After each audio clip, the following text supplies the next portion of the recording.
किसी के कहने से ये नहीं चलेगा, इसलिए कि मैं बता दूं, हर वो शख्स मसलक के आला हजरत वाला है जिसका ये अकीदा है तो जिंदा है वल्लाह, तो जिंदा है वल्लाह। मेरे चश्मे आलम से चुप जाने वाले जितनी चाहे चोरियां कर लो, जितनी चाहे गालियां दे लो, जितना चाहो दामन छुड़ा लो, जब तक तुम्हारा ये नजरिया रहेगा कौन देता है, देने को मुंह चाहिए, देने वाला है सच्चा हमारा नबी। तुम भी आला हजरत वाले हो और तुम्हारा मसलक भी आला हजरत वाला। खाली झूठ बोलने से नहीं चलेगा और धोखे में मत आना किसी के। मेरा मशवरा है, मैं तुम्हें बता दूं, बरेली शरीफ से मुझे कोई महीने में फीस नहीं मिलती है और ना कि कोई मेरे पास तीसरा चौथा पांचवा हिस्सा पहुंचता है परसेंटेज का। फिर मैं क्यों बोलता हूं आला हजरत पे? इसलिए कि मेरी नस्लों पे इमाम अहमद रजा ने एहसान किया है, हमारी नस्लों पे इमाम अहमद रजा ने एहसान किया है। क्यों? कैसे बात लंबी पड़ जाएगी। खुदा की कसम आला हजरत पे बोलो ना तो फिर ऐसा लगता है जैसे खुद ब खुद दफ्तर खुलते चले जा रहे हैं। ये इमाम अहमद रजा की जात है। हाँ, इतनी देर तक हम अपने बाप का तारुफ नहीं करा सकते जितनी देर तक हम आला हजरत पे बात कर सकते, इसलिए कि इमाम अहमद रजा ने हमारी नस्लों पे एहसान किया है। और हम नमक हलाल लोग हैं, नमक हराम लोग नहीं है। और याद रखिएगा, हिस्सा उन्हीं को मिलता है जो अदब वाले लोग होते हैं। बेअदबों को कुछ लोग कहते क्या मिलता आला हजरत करने से। मैंने कहा गधे, तुझे नहीं पता लोग मदीने से खाली लौट आए। अगर तू जलसे से खाली चला जाएगा तो क्या फर्क पड़ता है। लौट कर आ गया मक्के से मदीना न गया, जाता भी कैसे जब आका ने बुलाया कि नहीं। हालात आप देखिए, कहते कुछ नहीं मिलता। मैंने कहा गलत कहता है। कभी झोली फैला के आ उनकी चौखट पे और मांग के दे। खुदा की कसम, मोहताज होगा, दौलत मांगेगा आला हजरत देंगे, शोहरत मांगेगा आला हजरत देंगे, खजाना मांगेगा आला हजरत देंगे, औलाद मांगेगा आला हजरत देंगे। कहां से देंगे? उन्होंने नहीं कहा तेरे टुकड़ों पे पले गैर की ठोकर पे न डाल, झिड़कियां खाए कहां छोड़ के सदका दे रहा। आला हजरत के यहाँ अपनी कोई कारखाना कोई मशीन नहीं, बल्कि उनकी चौखट से जो भी मिलता है बगदाद वाले की दर की खैरात मिला करती है, मदीने वाले की दर की सौगात मिला करती है। जब ऐसे जाएगा तो कतई नहीं मिलेगा। ऐसे जाना, फिर देख कितना देते, यही झगड़े में लगा पड़ा। मैं मानूंगा ही नहीं आला हजरत को। मत मान भाई, तेरे एक के ना मानने से क्या फर्क पड़ता है?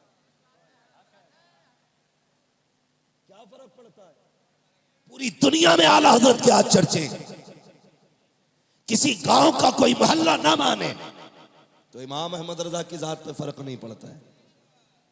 हाँ, कोई एक मोहल्ला, एक बस्ती, एक शहर न माने, कोई फर्क नहीं पड़ता। जानते हो क्यों? इसलिए कि दुनिया के कोने कोने से आवाज आती है, डाल दी कल्ब में अजमत मुस्तफा। सैयदी आला हजरत पे, सैयदी आला हजरत पे लाखों सलाम। ये कोने कोने से आवाज आ रही है। इसलिए किसी के मानने ना मानने से कोई फर्क नहीं पड़ता है। जब तक जिंदा रहना, आला हजरत के दामन को मजबूती से थामे रहना। आपसे ये मेरी आखिरी बात है, जब तक जिंदा रहना, आला हजरत के दामन को मजबूती से थामे रहना।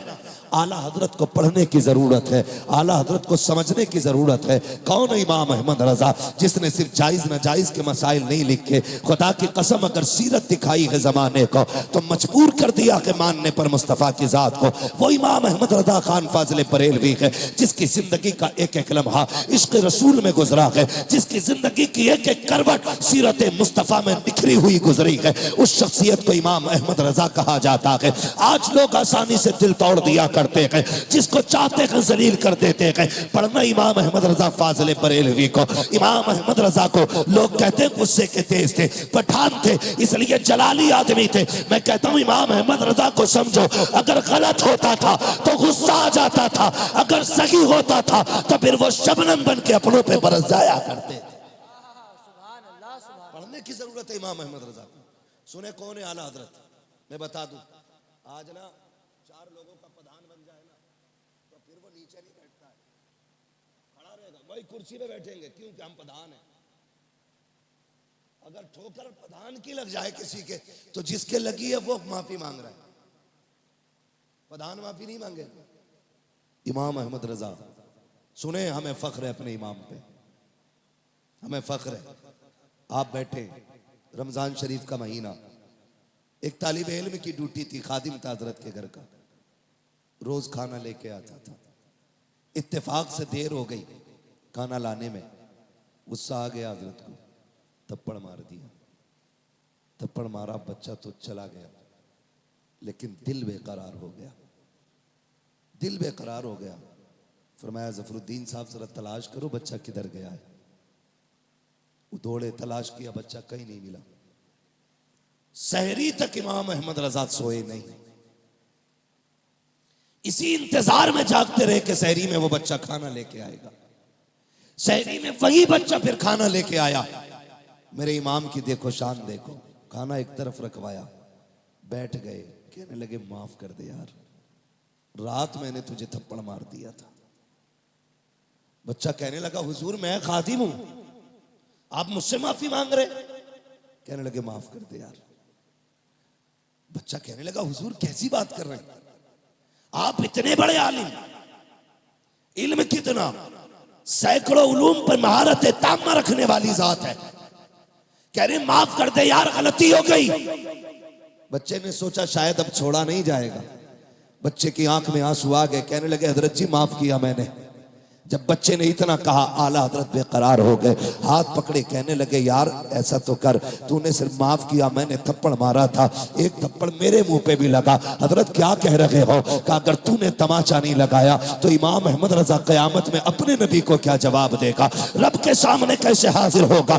मैं पूछना चाहता हूँ जमीन हड़प कर जाने वालों, लोगों की जायदाद पे कब्जा करने वालों, तुम कहते हो आला हजरत गलत है, होश में आ जाओ, होश में। इमाम अहमद रजा वो है जिसने बच्चे के थप्पड़ का बदला दिया है, और तुम अपने बाप की इज्जत नहीं करते हो, अपनों का हक नहीं देते हो। तुम इमाम अहमद रजा पे उंगली उठाओगे, खुदा की कसम इमाम अहमद रजा वो है जो इस हाल में गया है कि उस पर किसी का कोई हक जमाने में बाकी नहीं। उस जात को इमाम अहमद रजा कहा जाता है। और निकलो झगड़ों से, मानो इमाम अहमद रजा की जात को। मैंने पहले ही कहा था जब तक जिंदा रहना इमाम अहमद रजा का दामन न छोड़ना। अपने बच्चों से कह देना मर जाना, लेकिन बरेली से रिश्ता नहीं तोड़ना है। समझ रहे मेरी बात?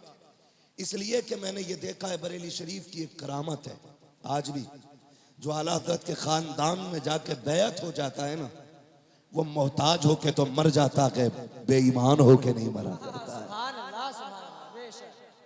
आज भी ये सबसे बड़ी करामत है। और ये इस्तेकामत ज्यादातर बरेली वालों की ही बैत में है कि बंदा हाथ कटवा देता है, किसी बदअकीदा के हाथ में हाथ नहीं देता।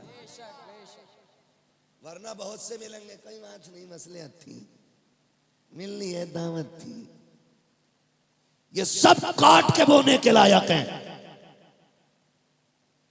जो मसलेहात के आगे झुक जाते हैं, जो जरूरत के आगे टूट जाते हैं, जो कभी न झुका कभी न टूटा, उसी खानदान को इमाम अहमद रजा का खानदान कहा। नारे तकबीर, नारे रिसालत, मसलके आला हज़रत। इसलिए मेरी गुजारिश है, कोशिश ये कीजिएगा कि अपने रिश्ते बरेली से मजबूत रखें, बरेली से मजबूत रखें। ये दस्तारबंदी का जलसा, हमारे क्या नाम भाई, अली रजा भाई की मेहनतें, और इस इदारे के असातिज़ा की कोशिशें काफिशें रंग लाई। ये देखो पगड़ी में भी हमें आला हज़रत के गुंबद का नक्शा ही प्यारा लगता है। सुभान अल्लाह, सुभान अल्लाह। अंदाजा लगाया जा सकता है अब हमारे इश्क का। हम तो पगड़ी भी बांधते हैं तो बरेली वालों की गुंबद वाली बांधते हैं, है ना। कोई मसला नहीं है, बस इतना समझ लीजिएगा, मेरी आपसे गुजारिश है, इस इदारे की कुर्बानियां, असातिज़ा इकराम की मेहनतें और 7 फारिग, एक बच्चा हॉस्पिटल में है, अल्लाह महबूब के वसीले से उस बच्चे को शिफा अता फरमा दे।